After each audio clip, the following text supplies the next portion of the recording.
നമുക്ക് ചാച്ചാജീന്റെ കഥ കേട്ടാലോ. ചാച്ചാജീന്റെ അച്ഛൻ വക്കീലായിരുന്നു. ചാച്ചാജീന്റെ അച്ഛന് 2 പേനയുണ്ട്. അതിലേതെങ്കിലും ഒന്നേ ചാച്ചാജീന്റെ അച്ഛൻ യൂസ് ചെയ്യാറുള്ളൂ. അപ്പൊ ചാച്ചാജി വിചാരിച്ചു അതിലേതെങ്കിലും ഒന്ന് എഴുതണം. നല്ല ആഗ്രഹം ഉണ്ടായിരുന്നു ചാച്ചാജിക്ക്. ആരുമില്ലാത്ത സമയത്ത് ചാച്ചാജി പോയിട്ട് അതിൽ നിന്നൊരു പേന എടുത്തു. എന്നിട്ട് ആരും അറിയാതെ വേഗം അത് ഒളിപ്പിച്ചു വെച്ചു. ചാച്ചാജിന്റെ അച്ഛൻ വന്ന് നോക്കിയിട്ട് ഒരു പേന മിസ്സായി.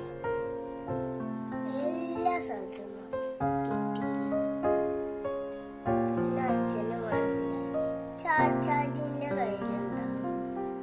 പിന്നെ ചാച്ചാജിനെ കുറെ വഴക്ക് പറഞ്ഞു. അതുപോലെ ചാച്ചാജിക്ക് മനസ്സിലായി സത്യം മാത്രമേ പറയാൻ വേണ്ടി പാടുള്ളൂ, കള്ളം പറയാൻ വേണ്ടി പാടില്ല. കഥ കഴിഞ്ഞു. കാഴ്ചപ്പ് മൂടി വെച്ചു. ഇനി നാളെ കാണാലോ. സബ്സ്ക്രൈബ് ചെയ്യാൻ മറക്കല്ലേ.